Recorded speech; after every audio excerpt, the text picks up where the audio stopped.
I would like to start this episode with a very, very beautiful poem of Rabindranath Tagore. Those who are near me do not know that you are nearer to me than they are. Those who are near me do not know that you are nearer to me than they are. Those who speak to me do not know that my heart is full with your unspoken words. Those who crowd in my path do not know that I am walking alone with you. Those who love me do not know that their love brings you to my heart. I think these 4 lines of Tagore tells you the heart of the poet, tells you the heart of Rabindranath Tagore. Shakuntala, thank you very much for doing the honors and starting this episode of In Search of the Self. Ladies and gentlemen, a very warm welcome to you. Kindly share your thoughts on this poem. How can someone be near and not knowing how near they are? What is the message he's trying to convey? You have fallen in love. Can you imagine falling in love? Yes, of course.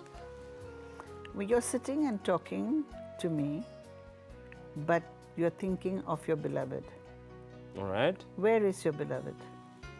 Not here. She's not here physically. Yes. But is she somewhere in you? Yes. Where? Most probably in the heart. Ah, exactly. So you're thinking of your beloved in your heart, in your mind. Yes. Though you're talking about Rabindranath Tagore, you're talking to Shakuntala Howaldar, you're thinking of your beloved. So in the same way, he is talking about a secret love affair that he has with God. So he says, even though I'm with X or Y or Z, I'm with my wife, I'm with my husband, I'm with my children, but God is always with me. When I'm walking alone on the road, God walks with me. When I'm sitting in my house, He's with me. I'm in the garden, He's with me. He's like a secret love affair.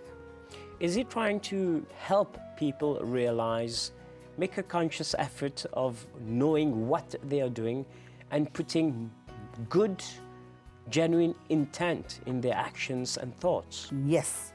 He's trying to make people realize that they have a light in themselves. Some call it God, some call it Allah, some whatever you want to call it. But it is a la lumière. And you're walking with that la lumière all the time. You're not aware that you have the light. So instead of crying, we are resting inside.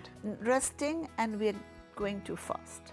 You see, when you travel so fast, you forget the light. When you're talking so fast, you forget the light. When Enjoy the journey. You're forgetting the journey. You're going towards your death unconsciously, mechanically.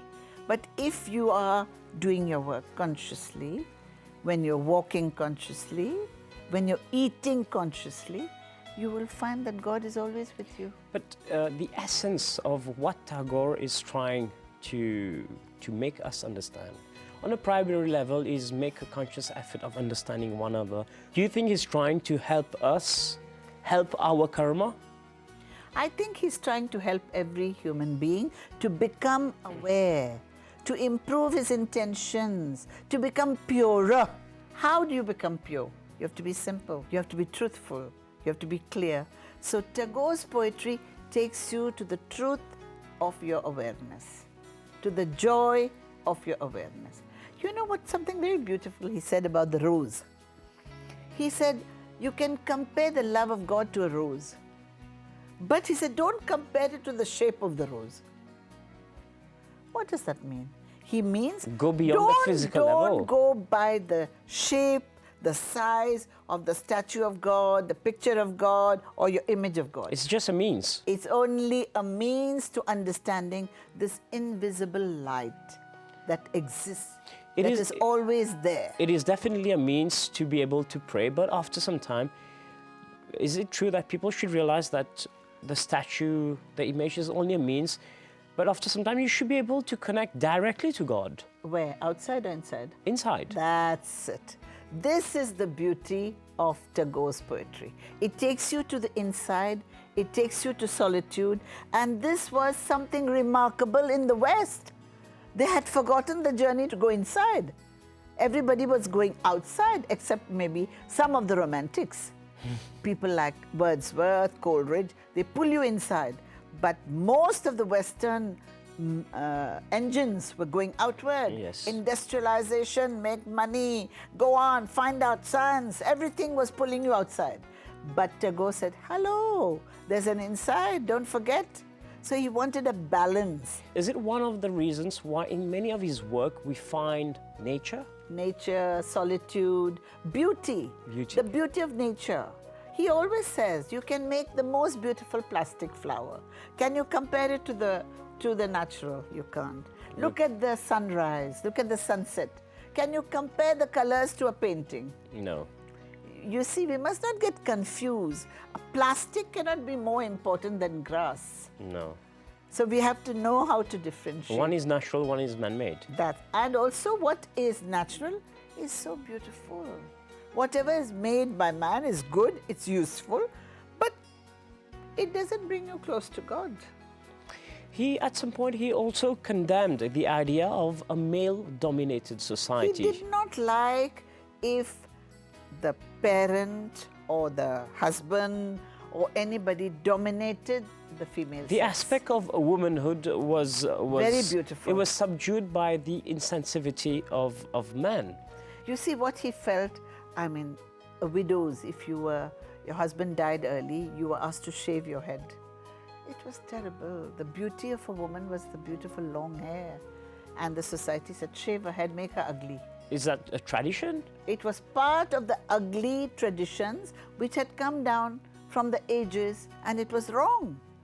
You had to accept woman, but woman was also beautiful, modest, loving, looking after the home, so many things. But dominated by man. No, at that time. Yes. But even today, there are lots of men who dominate the woman just because they're men. Yes. But that is wrong. No. But today you even have women dominating the man, which is Yes, bad. of course. So domination as such was to be condemned. Tagore wanted to push humanity to become higher, to become better.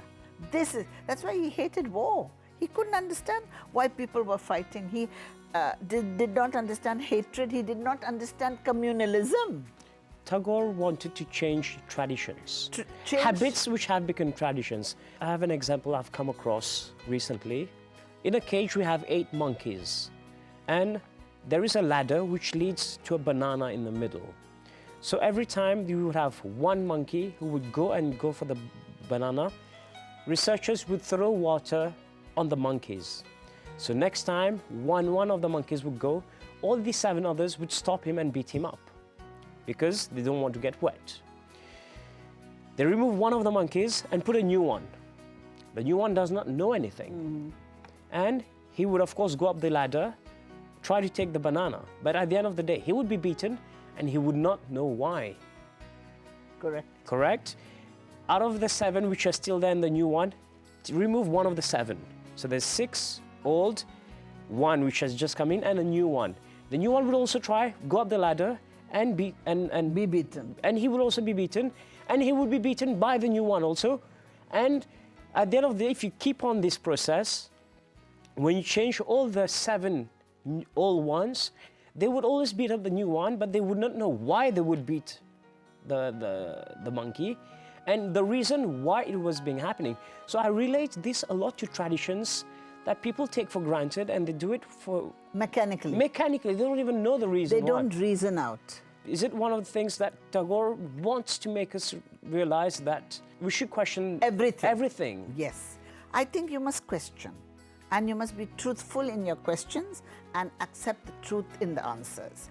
You must not only question and go the easy way. There should be a logic also. Logic, rationality. You must use your brain to analyze, to get the proper data. Don't be happy with silly data, which is proving your ego. He wants a non-egoistic way of living. Another example is, let's say, I used to have a picture of a deity on my office. And the picture has gone bad with time. It's faded. It's faded. I would throw it. But some people would say, you can't throw the picture of God, you have to throw it in a river. And I'm like, I would never do this because I would be polluting the river. Doesn't mean if I'm throwing the picture of God, that makes me a bad person. See, Roshan, you're a young man. You're growing up in the 21st century. You have done a lot of logic. You're doing business administration, IT. Your mind is logically tuned. And you say, why can't I throw a piece of paper? Because the piece of paper is not God. Supposing you've got a photo of your old girlfriend whom you love very much. Would you also throw that away? Why wouldn't you throw it away? Because you have you are sentimental, you have value to that photo, and you say, oh, I've loved this. But the day you throw this picture away is the day you let go and free yourself. We don't know. Are you freeing yourself from the image in your mind? The mind will always be there. It's the first step. It is, but it doesn't really cast the person away because the mind will always be there. Can you throw the mind away? No. No, it always works that way. So you must, by throwing away a photo doesn't mean you've thrown it from your head. But what you can do is, if it is not going to be useful, you keep it aside, just like you keep aside so many things. Yes. And get another photo if you feel like. But you will not throw it in the dustbin and throw it with anger or with negativity. Definitely, definitely. So again, I bring you back to the question of your girlfriend, whom you love, whom you respect, and you will not just throw the picture of a God in the dustbin or anywhere. You will say, no, I'll keep it aside because it is faded. I'll get a new one, but you would not want that picture also to be hurt. Of course. Because this is bringing you out as a higher human being, as a better person. Otherwise, it makes you negative. Throw away culture. I'm not using it, throw away. But what are you throwing? Can you create this? No. Can you do the same thing? No. So how can you throw something which you can't create? No, it doesn't make sense. So this is why you must go deeper and deeper and deeper. Shakuntala, thank you very much for sharing your thoughts. Ladies and gentlemen, we leave you on this beautiful thought. We invite you to catch us next week on yet another episode of Rabindranath Tagore.